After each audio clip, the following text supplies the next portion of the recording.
Bonjour et bienvenue dans Avez-vous choisi, le podcast du vendredi qui vous invite à tout choisir dans votre vie. Je suis Oriane Savouré-Lucas, sérielle choisisseuse de ma vie. Dans la vie, j'ai les pieds sur terre et la tête dans les étoiles et je vous propose d'explorer avec curiosité le vaste et intrigant territoire du choix. J'accompagne les personnes qui le souhaitent à tout choisir dans leur vie pour réenchanter leur quotidien et développer leur impact dans leurs différentes sphères de vie et d'influence.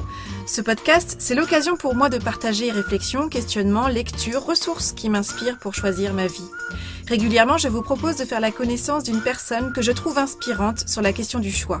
Et je partage avec vous une conversation que j'ai eue avec cette belle personne et son petit supplément d'âme. Une manière de poursuivre votre exploration du territoire du choix à travers la découverte d'un parcours singulier.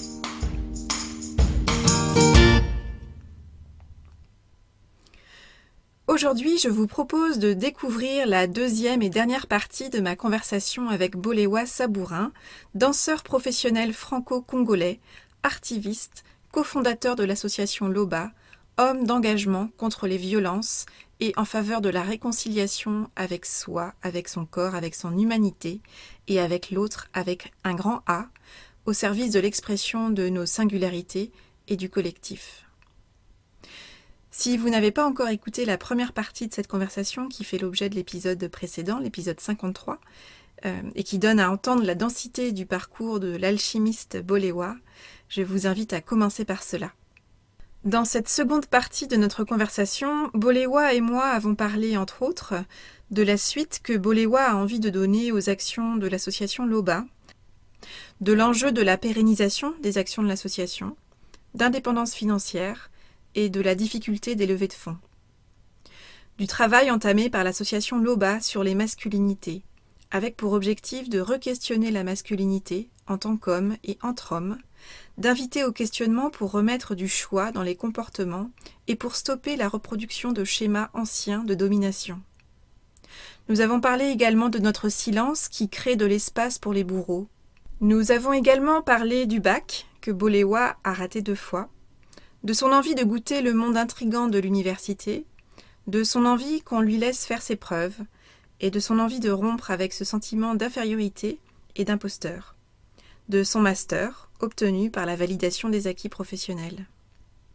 Nous avons parlé de son parcours professionnel qu'il a construit à la force de ses engagements, de comment il a été reconnu pour sa capacité d'action, de comment il a évolué vers des responsabilités et des missions professionnelles nouvelles, et nous avons parlé de ses engagements politiques. Nous avons évoqué sa révolte contre la domination des corps. Nous avons parlé de la vie, que Bolewa qualifie de course de fond, de ces fins d'un monde qui ne sont pas la fin du monde, et qui ouvrent, en fait, la porte à un nouveau champ des possibles. Nous avons parlé de l'intérêt de se laisser le temps de choisir pour soi, avant de s'engager dans les études et dans la vie professionnelle. Je vous souhaite une bonne écoute de cette seconde partie. Quelle suite tu as envie de donner justement à ton action, à l'association LOBA? Il y a ce projet recréation qui occupe beaucoup l'association ces derniers temps. Est-ce que c'est amené à grandir? Est-ce que tu as déjà des nouveaux projets qui sont en marche? Ouais, on a plein de nouveaux projets. On a aussi de la suite dans les idées. J'en doute pas. Dans ce qu'on aimerait faire, c'est d'arriver à construire un spectacle avec les femmes avec qui on travaille sans les stigmatiser, sans faire un spectacle de femmes qui ont été victimes de violences, un spectacle de femmes voilà, qui ont des choses à dire. Donc ça serait chouette. On aimerait développer notre protocole de soins, donc qui allie danseurs et psychothérapeutes, donc sur la prise en charge du coup thérapeutique, donc de femmes qui sont en situation de fragilité. Et donc là, on aimerait faire une étude sur 3 ans, une recherche-action, donc sur les terrains sur lesquels on est déjà, à Saint-Denis, à Bobigny, à Paris. Dans 2-3 endroits, et ici même à la Cité Audacieuse, dans le 6e arrondissement. Et puis à l'issue de cette recherche-action, on aimerait former des binômes de danseurs et de psychothérapeutes pour ici la France, mais aussi du coup au Congo, qu'on va pouvoir financer nous-mêmes, les former, et sachant qu'ils vont rester sur place, donc du coup, euh, eh ben, avoir des gens qui sont là au quotidien, et qui aient une prise en charge au quotidien, plutôt que nous de venir, puis après de repartir, puis de revenir. Et alors que voilà, le va-et-vient crée un manque qui est pas bon dans leur psyché. Donc de pouvoir former des binômes au Congo, de pouvoir ensuite continuer à les former, de revenir tous les 6 mois, voir où ça en est, de prendre leurs mesures, de leur apporter ce que nous aussi on peut avoir. On a des gens qui nous appellent de Colombie, qui nous appellent vraiment du monde entier, parce que on a conscience que pendant trop longtemps, on a construit notre modèle sous le modèle industriel, où on reste bien assis, et soit on tourne les boulons, soit on claque, claque, claque sur l'ordinateur. Et en fait, le corps, du coup, ne bouge plus. C'est en dessous des épaules, c'est la fin du monde. Et que du coup, le corps devient juste un simple véhicule. Et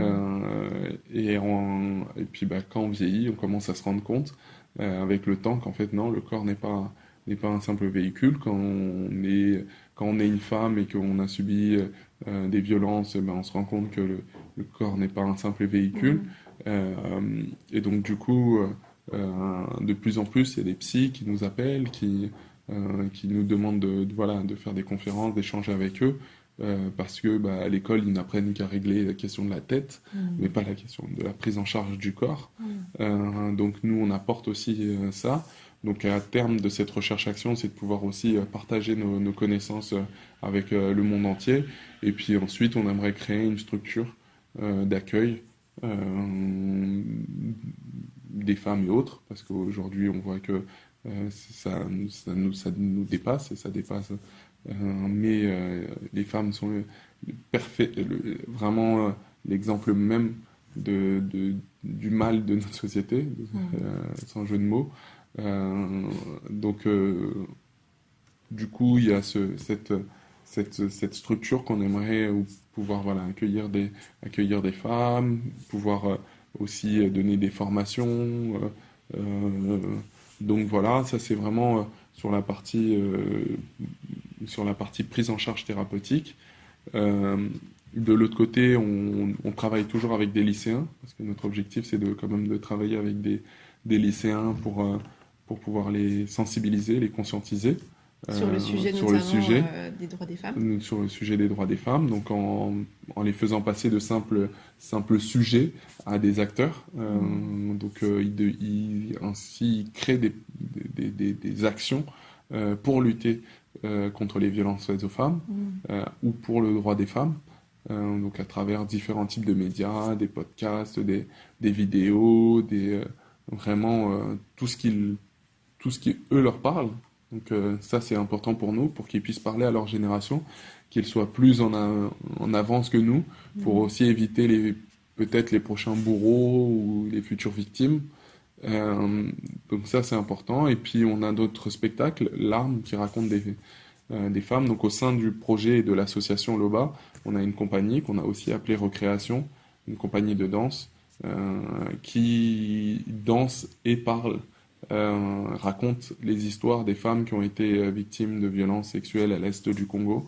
Et donc ça, on cherche des salles de théâtre où on peut proposer du coup notre spectacle, surtout que notre spectacle est suivi d'un débat participatif, concertatif sur le sujet des violences. Donc du coup, avec ce spectacle, ça nous permet aussi de toucher un large public. On l'a joué aux États-Unis, on l'a joué au Luxembourg, on l'a joué en Belgique, au Maroc, à Angoulême, chez GRDF. Vraiment, on n'a pas de limite où on peut le proposer. Et du coup, ça nous permet aussi de faire rentrer de l'argent dans les caisses, parce que évidemment, la problématique, c'est de parler des violences faites aux femmes, de parler de danse, de parler de psychothérapie, et puis en plus d'être un homme, et en l'occurrence noir, là, c'est tout ce qui n'est pas bankable. Et donc, quand on va voir des financeurs ou autres, C'est tous des hommes blancs de plus de 50-60 ans qui ont souvent des comportements machistes et pour eux, la question du droit des femmes est réglée à partir du moment où on leur a donné le droit de vote. Oui, donc le chemin est Donc long on à est tout parcourir. l'inverse du modèle classique. Et donc, mais malheureusement, les finances, c'est eux qui les ont. Et donc aujourd'hui, on lutte pour pouvoir. On a 2 salariés, payer les salariés, mettre en place les ateliers. Donc c'est pour ça que ce spectacle, c'est vraiment pour nous un moyen de notre liberté, de pas se laisser. Du coup, c'est le système. Vous voyez, ce truc inconscient qui fait que, voilà, du coup, on n'est pas tout ça, on se fait. Et donc, si on disparaît, en fait, le système a gagné.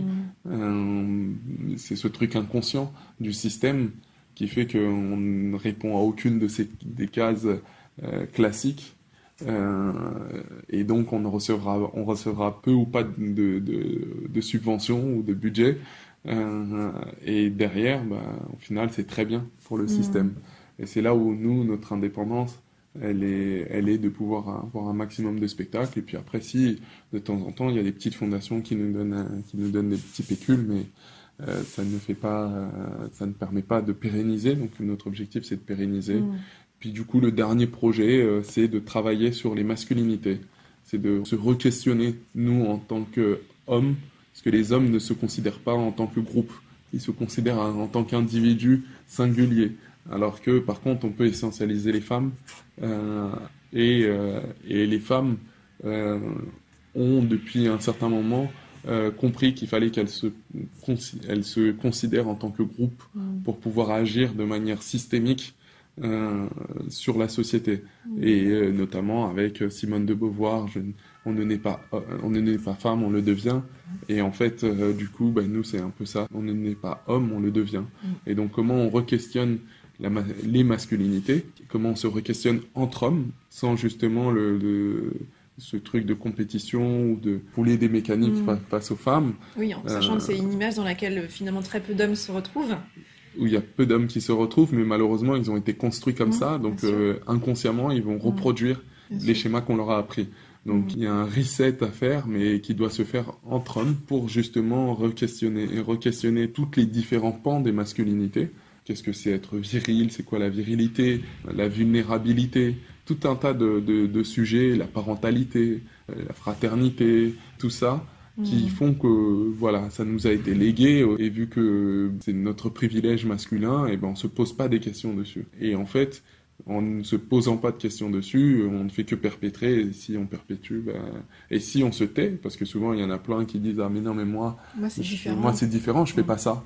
Mais en fait, en se taisant, c'est contribuer du coup au bourreau, parce que c'est le bourreau qui a raison du coup. Donc celui qui se tait, il contribue pas à l'amélioration, il contribue juste à la perpétuation de ces violences. Donc il faut aussi conscientiser les hommes sur justement ces mécanismes qui ont été des legs sur lesquels ils ont peu analysé, peu pensé, et qui font que ils sont eux aussi dans des schémas qu'ils voudraient pas, mais malheureusement pour s'en sortir il faut se faire une grosse psychothérapie géante.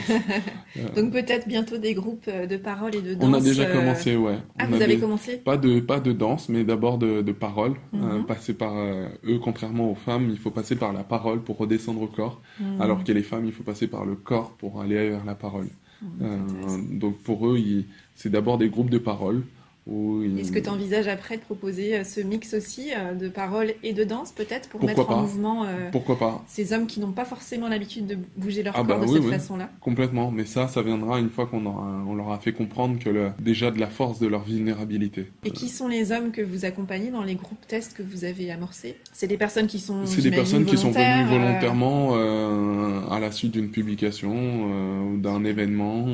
Ils venaient de tout horizon et l'idée en fait c'est ils trouveront pas de réponse chez nous, ils trouveront d'autres questions, mais des questions qui vont leur permettre de trouver leur réponse à eux. Et on espère pouvoir continuer, que les moyens, mais pareil, ceux qui ont les moyens ne veulent pas se poser de questions, donc du coup... Pas encore en tout cas, mais ça viendra probablement. Oui, après nous on se fait pas de soucis, on continue notre chemin, donc quand ils viendront, on les accueillera à bras ouverts. Super, bah merci beaucoup parce que c'est un beau partage, c'est un parcours très inspirant. On sent que justement, voilà, comme je disais, comme un alchimiste, tu as transformé ton parcours en action, justement, et avec beaucoup d'engagement et d'éthique. Donc, bravo et merci pour ça. Merci. Et puis, j'ai vu aussi dans ton parcours que tu avais eu un parcours aussi scolaire assez chaotique, donc tu n'as pas eu le bac. Non, Et tu as toujours pas. passé une validation des acquis de l'expérience il y a quelques années. Tu as Oui, obtenu un master juste à côté. juste à côté. Mm. Et ben bravo pour ça. Et justement, je trouve que la validation des acquis de l'expérience, c'est un sujet dont on n'entend pas suffisamment parler, à mon sens. Et j'aimerais vraiment savoir ce que tu as appris à travers ce processus de la validation des acquis de l'expérience qui va souvent bien au-delà de l'obtention d'un diplôme. J'ai pas fait une validation d'acquis d'expérience, j'ai fait une validation d'acquis professionnel. Ah d'accord, une VAP. C'est Ok. donc la VAP, parce que moi, mon truc a toujours été de dire, laissez-moi ma chance, laissez-moi faire mes preuves, arrêtez de me bloquer avec vos mécanismes et vos boîtes où, évidemment, je n'y réponds pas. Mais laissez-moi faire mes preuves. Et donc, du coup, j'avais fait ma validation d'acquis professionnel euh, pour pouvoir rentrer en licence 3 et M1 parce que je voulais, moi aussi, goûter aux joies de la fac, parce que j'ai grandi dans le 5e arrondissement et c'est le quartier latin Oui. ici. Et donc, du coup, avec la Sorbonne, tout ça, et moi j'en entendais parler, je le voyais même, c'était Hmm. quasiment en bas de chez moi, Mais ça restait un univers inconnu, mais quoi. ça restait un univers inconnu dont mes potes me parlaient, parce qu'eux, ils y étaient entrés, ils Mhm. avaient eu leur bac, et moi, je regardais ça de loin, donc c'était assez frustrant et voilà, je voulais voir ce qu'il y a à l'intérieur. Et puis bon, bah pareil, dans ce classicisme français, la fac, il y a plein de mythes derrière tout ça. Donc, Surtout la euh, Sorbonne, et surtout la Sorbonne, avec ce côté, voilà, on assez vient élitiste, élitiste, on s'assoit sur les bancs de en la bois. fac en bois, les profs ont des cours magistraux, sont des profs qui sont presque des demi-dieux. Voilà, et puis il y a tous ceux qui sont passés par là, les Marie Curie, les Bourdieu, les machins. Donc, ouais, j'ai été quand même attrapé par ce qui nous constitue, par l'environnement. Et puis, le deuxième truc, c'était, j'avais besoin de rompre avec ce sentiment d'infériorité et ce sentiment d'imposteur qui m'habite depuis ma tendre enfance parce que l'école était chaotique et que les profs ne font rien pour vous accompagner. En tout cas, pas tous, mais la plupart ne m'accompagnaient pas, me jugeaient à ce qu'ils pouvaient voir à l'instant T, mais ne s'imaginaient pas tout ce qu'il y avait autour, derrière, à l'intérieur. Et du coup, bah, j'ai eu à faire face à des profs qui me disaient que j'allais finir éboueur, comme tous mes frères à la ville de Paris habillés en vert. J'avais vraiment pas la tête de l'emploi, pour être poli. Et du coup, bah, petit à petit, ils ont sabordé ma confiance. Et en plus, il y avait la maison où ça allait pas. Donc, je pouvais même pas me réfugier dans les études. Puis ensuite, ils m'ont envoyé en lycée technique parce que pour eux, j'étais pas assez intelligent pour faire un lycée général et j'étais pas assez bête pour faire un lycée professionnel. Donc, le lycée technique, c'était le mieux. Et au final, je suis arrivé, après avoir redoublé peut-être une fois ou deux, à mon baccalauréat, sciences techniques et industrielles, face à des machines qu'il fallait câbler et où en fait, j'avais jamais rien suivi pendant toutes ces années. Et quand je suis arrivé au bac où t'es tout seul, bah, je sais plus, j'ai dû avoir 0 ou un pour avoir mis mon nom. Mais quoi, F8 ou 9, voilà, La mécanique, c'était pas ton univers, c'était plutôt l'organique. Ouais, moi les machines ne me parlaient pas en fait. Hmm. Les machines sans vie comme ça ne me Hmm. parlaient pas. Ce qui me parle, c'est la machine humaine. C'est Hmm. comment elle fonctionne, c'est sa tête, c'est ses émotions, c'est ses trajectoires, c'est ses histoires. Les analyser, les comprendre et ensuite pouvoir les aider à trouver leur potentialité. Ça j'ai compris plus tard Hmm. mais il m'a fallu des années de galère. Et en fait, J'ai raté donc par 2 fois mon baccalauréat, en plus 2 fois face à la même machine. Donc vraiment, c'était marqué dans mon destin C'était pas pour toi. que c'était pas pour moi. C'était pas ta voie. Voilà, j'en suis sorti. Et puis en 2008, on a cofondé l'OBA. En 2009, on a fait les 1 an. Et là, il y avait des politiques qui étaient là et qui ont vu l'événement et qui étaient là. Mais comment vous arrivez à faire tout ça? C'est génial ce que vous faites. Et puis petit à petit, ils m'ont proposé de rentrer en politique. Et moi, je dis, j'avais toujours été politisé, mais c'était des blablas avec mes potes en bas du quartier ou avec mon père qui avait été porte-parole des sans-papiers de Saint-Bernard. Et donc, j'avais été sensibilisé à tout ça. Mais de là à aller dans les machines politiques, ça m'est jamais venu à l'idée. Donc, quand ils sont venus me chercher, bon, je dis, moi, je suis toujours curieux. Hein. J'aime voir avant de me faire un avis, j'aime faire mon propre avis sur l'action. Et donc j'y suis allé, j'y suis resté 1 année, puis une 2e année, et puis une 3e, puis une 4e.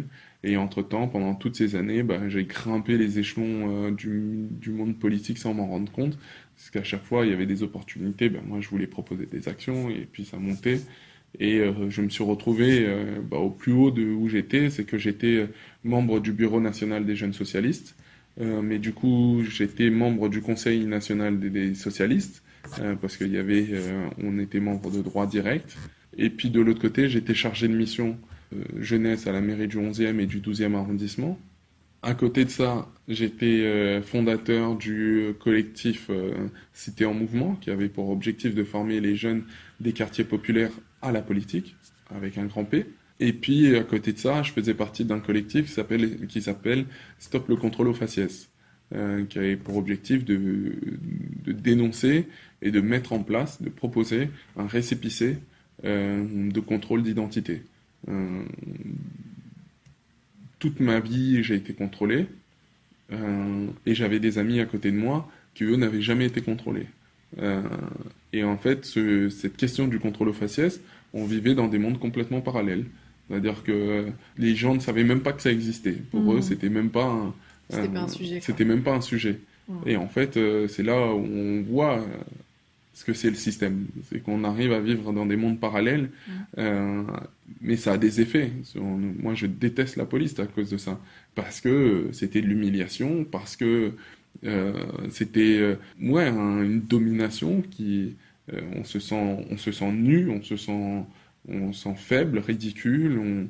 Vraiment, c'est fait pareil. Là, c'est les corps, en l'occurrence, qui sont exposés et qui sont rabaissés aux yeux de tous et qui font que t'entends dans la rue, c'est bien fait pour eux, ça leur apprendra. Est-ce que vous savez ce que j'ai fait? Est-ce que vous savez si vraiment... Et non, vous êtes là, les mains contre le mur, blablabla, en train de se faire palper. Il y a ce corps qu'on nous... C'est une forme de violence. C'est une forme de violence. C'est de la violence. Parce que derrière, 99% des résultats sont nuls. C'est-à-dire que il y a rien. Au mieux, vous trouverez un petit bout de shit. Et au pire, c'est parce que vous les avez pris en flagrant délit. Donc c'est 1%. Mais la plupart du temps, il n'y aura rien. La seule chose qu'il peut y avoir, c'est que du coup, j'ai une réaction violente vis-à-vis de la violence qu'on m'octroie. Et qui va créer du coup un outrage à agent et qui va m'entraîner dans une spirale négative. Et derrière, on peut se retrouver avec des décès, au pire du pire.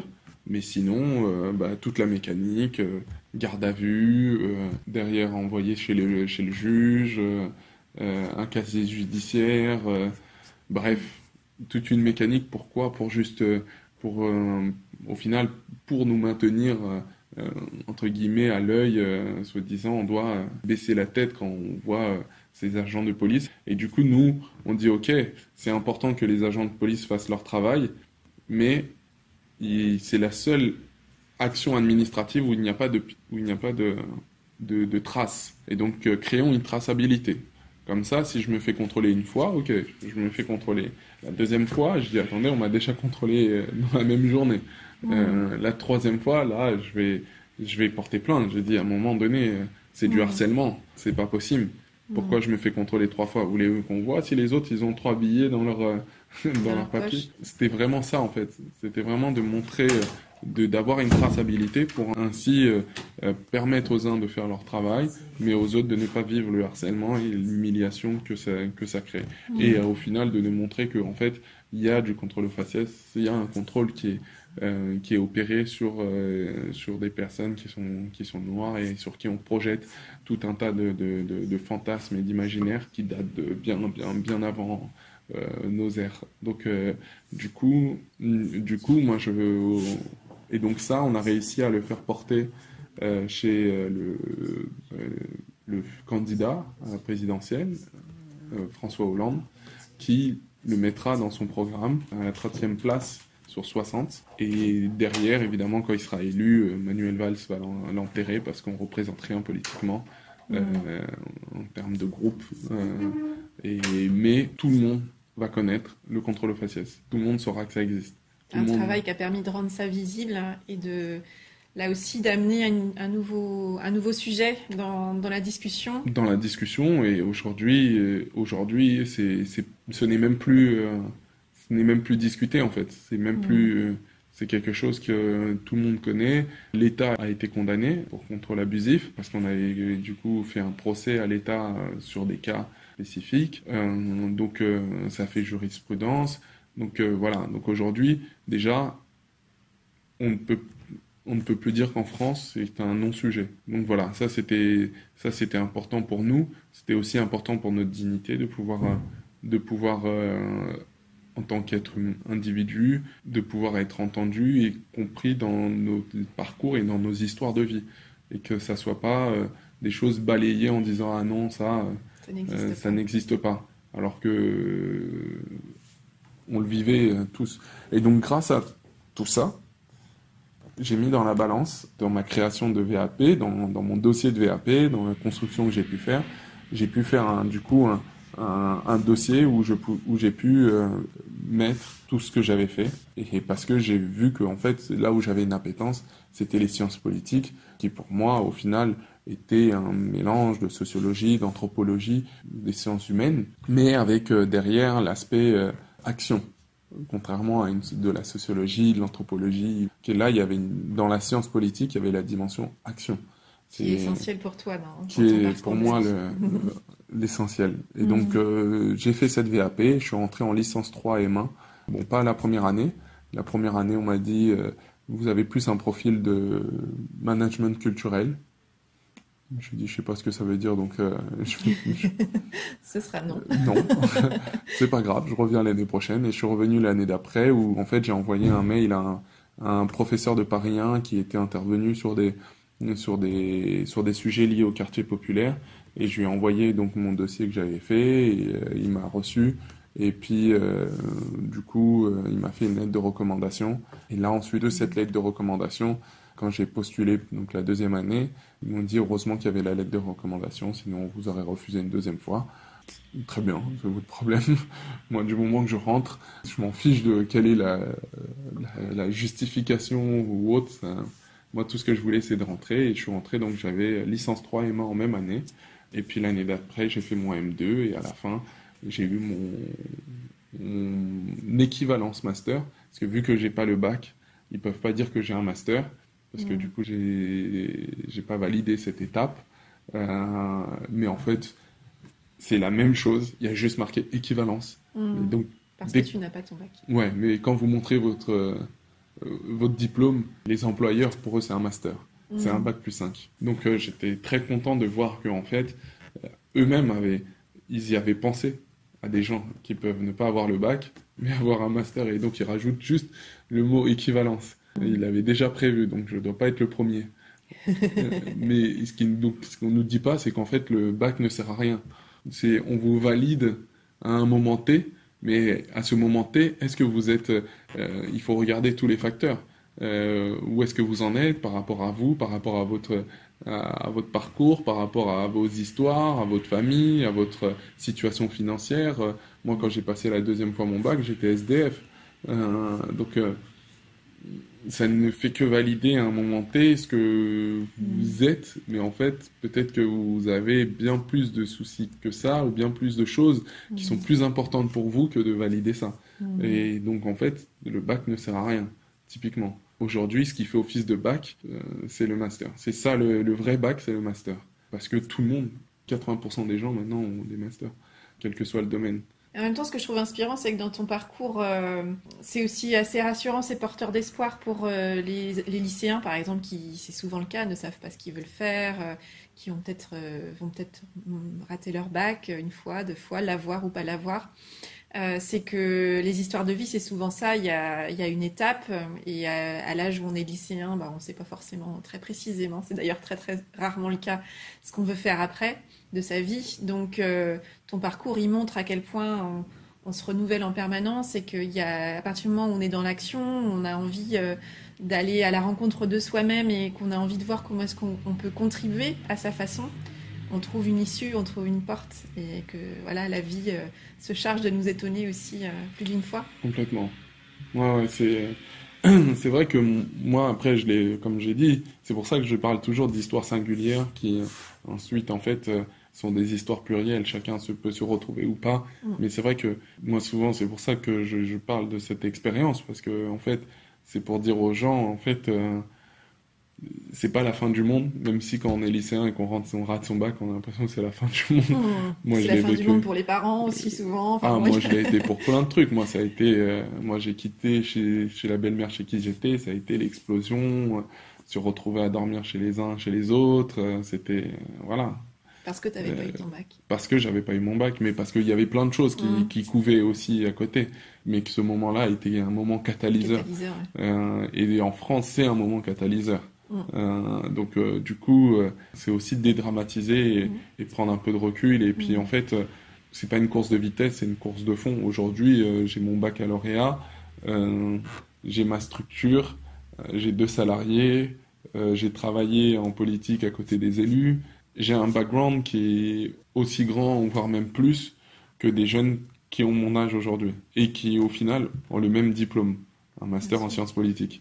Oui, parce qu'on se résume pas à un diplôme, on est une histoire de vie et c'est ça qui fait la richesse de qui on est. Et après, la question, c'est comment est-ce en étant qui je suis, je peux contribuer à ma manière au monde dans Au lequel monde, j'interagis et dans lequel j'évolue. c'est clair, mais c'est vrai que dans le monde dans lequel on vit, le diplôme est tellement Prédominant, parfois. Mm. prédominant, le Mm. Graal, c'est ce qui vous définit, que c'est vrai que pour des jeunes qui sont eux dans le feu de l'action, ils sont à l'école depuis qu'ils ont 6 ans, donc au bout d'un moment ils ne voient plus que ça, hein, Mm. quand on veut juste voir la fin, et puis que forcément ils n'ont pas le recul nécessaire. Oui, c'est Moi, en ça que c'est la fin du monde, mais finalement, c'est la fin d'un monde qui d'un va monde. ouvrir un nouveau monde Et aussi. c'est pour ça que la dernière fois, je rencontrais une lycéenne qui lui disait, tu vas faire quoi après? Je dis, je sais pas, je lui ai dit, ben, prends une pause. Prends une pause. C'est la fin d'un monde, donc prends une pause avant de démarrer un nouveau monde. Prends une pause, vis, fais des services civiques, voyage si les parents ont les moyens de t'aider. Il y a des VIE Mm. à l'étranger, ou pas qu'à l'étranger. Oui. Malheureusement, la France est très grande, Nouvelle-Calédonie, Mm. Caraïbes et autres. Oui. Voilà, Ouvrir le champ des possibles, en fait. ouvrir les champs des possibles, juste se laisser le temps de pouvoir choisir pour soi et pas parce que les parents ou parce que la société, parce que truc, et en Mm. fait se dire pas qu'on a tout raté, mais qu'on aurait aimé faire autrement. Et ça, je trouve que c'est le pire, en fait, se dire qu'on aurait aimé faire autrement. Après, on accepte, c'est ça la résilience. Mais c'est compliqué de se dire qu'on aurait aimé faire autrement. Et donc, c'est pour ça, je conseillais, la mère était à côté, elle dit, bah oui, en fait, tu pourrais faire ça. Et ils avaient même pas pensé à cette idée. Et en fait, moi, s'il y a un truc que j'aimerais qu'on fasse, on est de les envoyer au service militaire, ou truc, c'est de dire, voilà, à la fin du tous ceux qui passent au bac, après le bac, tout ça, comme ça pourra motiver aussi certains de l'avoir. Et ben, je sais pas, l'État vous indemnise ou vous rémunère comme le service civique ou autre, Mm. mais vous ne pouvez pas rentrer tout de suite après à la fac. Il y a au moins une pause de une quelques pause, mois ouais, ou d'une année. pour travailler leur maturité. Et Mmh. ça se ressentira ensuite. Cette maturité se ressentira dans le travail qui est Mmh. proposé et même dans les études qui sont faites et du coup à la sortie aussi. Moi, j'ai été extrêmement choqué quand je suis retourné à la fac. J'étais à Paris 1, à la Sorbonne, sciences politiques. Et j'arrive et puis je m'attends à voir des génies, pas possible. Et en fait, ils font que recracher des bouquins et des bouquins. C'est des robots. Et puis quand tu parles un peu politique, ils ont des avis. C'est la même chose que la télé. Pour beaucoup, ils ne construisent pas leur esprit critique. Ils se positionnent à un endroit et ils font que répéter les schémas de ces endroits. Ils croisent pas les auteurs, les courants de pensée. Ils piochent pas un peu. Non, ils suivent une ligne et fou. Et c'était Il fallait remettre l'angoisse. de l'air un peu dans tout Ah, mais ça. c'était l'angoisse. Je m'attendais à. Et après, surtout le pire, c'est que je leur disais, mais vous allez faire quoi là, après ça? Mais en fait, la plupart ne savaient pas. Donc, ils vont faire un doctorat, ils vont faire un autre master. Au pire, ils vont trouver un boulot et puis bon, bah, ils vont se laisser porter. Et en fait, c'est des non-choix en fait. Ils n'ont pas le choix. Bah, ils font le choix de pas choisir. En tout cas, c'est des âges où c'est pas forcément Mais parce qu'ils simple n'ont pas, aussi. ils ont pas la maturité nécessaire. Et pourtant, ils vont avoir un master 2 et on leur dit après ça, vous allez travailler. Et en fait, ils n'ont pas la maturité nécessaire. Ils sont encore trop jeunes, trop frais psychologiquement. Donc, du coup, oui, moi je proposerais qu'il y ait cette année Une où sorte de césure. une un année peu, de tampon entre le bac, le lycée et la suite de et l'aventure. la suite, qui est censée vous emmener sur vraiment l'âge adulte où vous travaillez et tout ça. Ça, c'est vraiment... s'il y a un truc ouais. Moi, j'ai eu cette césure de 10 ans. Donc, Oui, mais cette césure-là, tu l'as aussi transformée. C'est-à-dire que tu aurais pu aussi te transformer en victime voilà, et ne rien faire de tout ça et de simplement subir tous ces événements et ce parcours chaotique. Tu as eu aussi cette capacité de résilience qui fait que tu as transformé tout ça en concrètement, c'est ça ma vie, j'en fais quoi? Et justement, cette envie de danser avec ton chaos et faire que ce soit ton chaos à toi et que tu en crées quelque chose, que tu lui donnes une forme et que tu vois comment est-ce que tu pouvais faire rayonner ça autour de toi. C'est ça qui fait que ça démontre que tu as cette capacité-là aussi à transformer voilà, les ingrédients qu'on t'a donnés au départ pour en faire quelque chose à ta sauce. Donc, ouais. Bravo Non, pour merci. ce beau parcours inspirant. Merci beaucoup pour ton temps. Merci Boléwa. beaucoup. Et puis, je serais heureuse de suivre la suite de tes aventures et la suite des aventures de l'association Loba. Avec plaisir. Merci. Merci. Un grand merci à Boléwa pour son temps, pour sa confiance et pour ses multiples engagements.